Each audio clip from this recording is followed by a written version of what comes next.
The pitch from Acevedo. Swung on the line, down the left field line for a base hit. Fly ball, gap, right center field. Double him up at second. Lucas going back to the 1-8 track. Get out the right, run and Buster Grandma.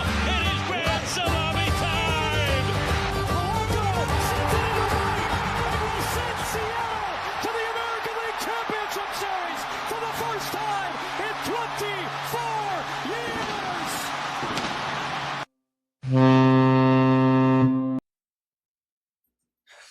Hello and welcome back to the Light the W podcast. As always, your host Mahal Domingo Anderson, and welcome to episode 195 of the Light the W podcast.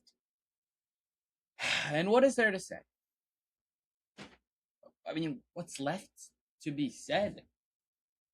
I don't know how many words I have left, to be honest. 56 and 63, 4 games back of the division, 3.5 games back of the wild card, 3-7 in your last 10 games, a negative 19 run differential, 23 and 34 on the road, 25 and 32 against teams above 500, and you're going on the road for a brutal, grueling road trip that pretty much decides your season.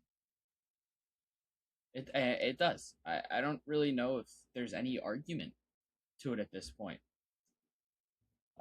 People think the M's are going to finally fire Dan Wilson, probably tomorrow at this point. I'm recording this currently Sunday, August 9th, 11 p.m. Make a wish. I wish for the World Series. Never going to happen. It's all right. But a pretty big road trip. Pretty important road trip with an off day in the middle of it. But you got 6 games this week that are going to make or break a lot of the season. Yankees for 3, Tuesday, Wednesday, Thursday. Day baseball on Thursday. And then you go to Houston, the team that you are behind right now this weekend. And you got to play your best ball. You got to play your best ball.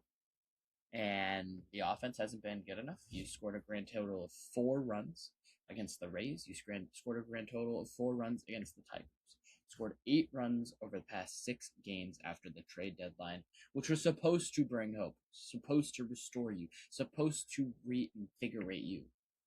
And after a series win against the Twins, you shit the bed. You shit the bed. Played probably your worst baseball of the entire season here, your most lifeless baseball of the entire season here.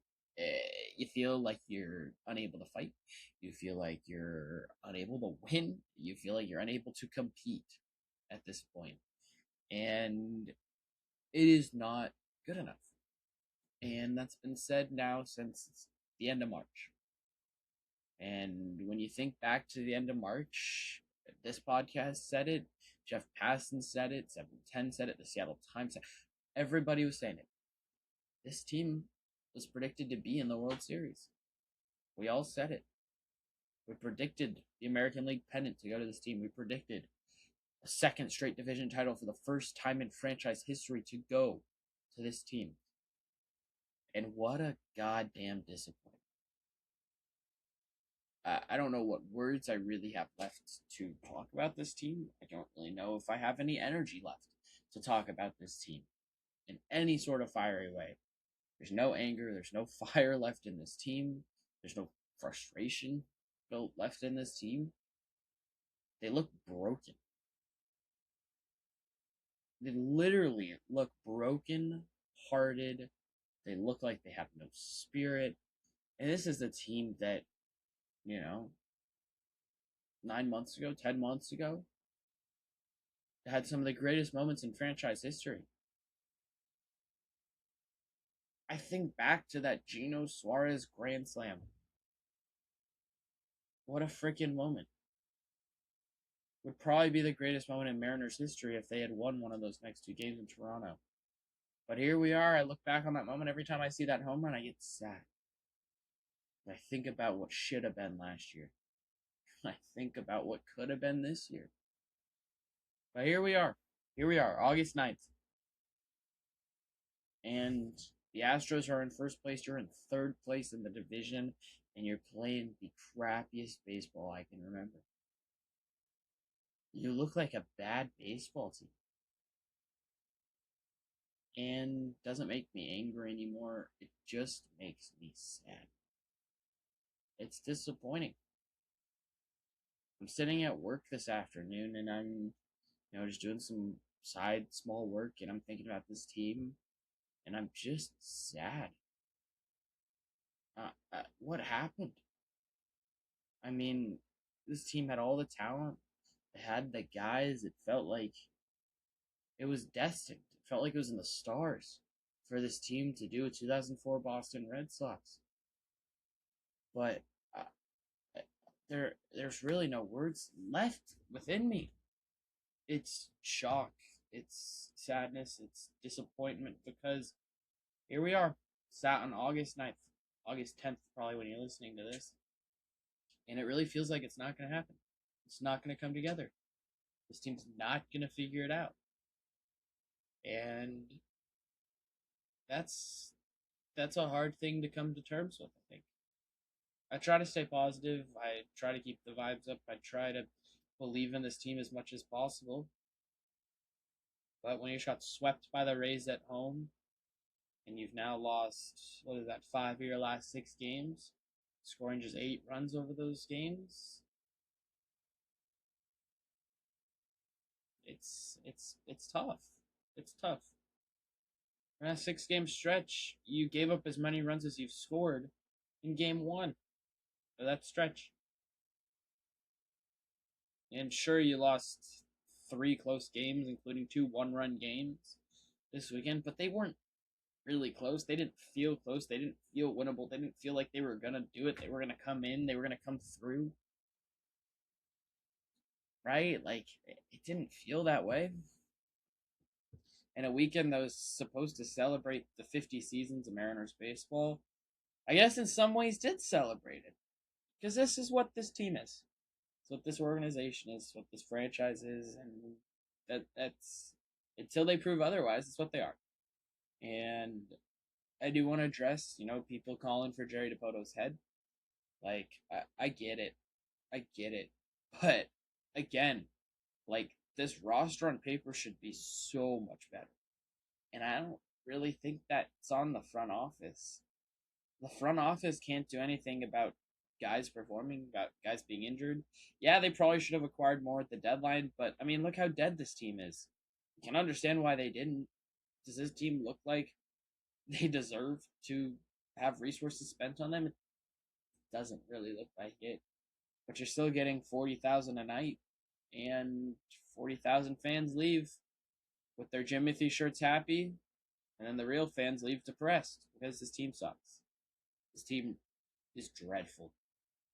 It's dreadful. And again, like, I'm having a hard time coming to terms with it. I've had a hard time coming to terms with it. But over the past 6 days, it's been the 6 days that have made me realize. It's been the breaking point. I think my breaking point was Friday, and Saturday pushed me beyond, and Sunday was, it's over.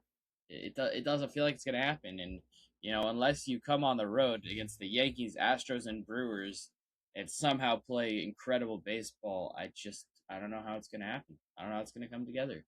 You can fire Dan Wilson, but it's too late. You waited too long. You needed to do it in June. You needed to do it in May. You needed to do it in April. You needed to do it in March. Like, you needed to do it any time before this. But you've waited too long. And I don't know how this team gets its spark back, gets its flame back.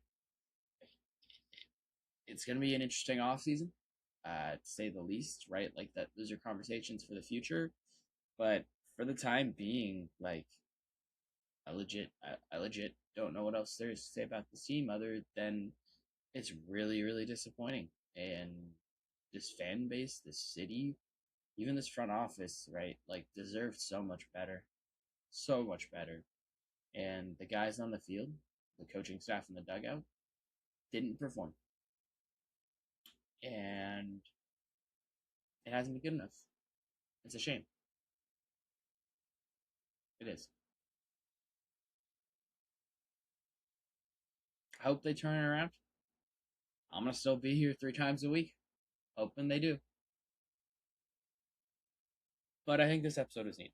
I think we needed to be straight up about what's going on because it's not been good enough, and it's really, really disappointing. Really sad.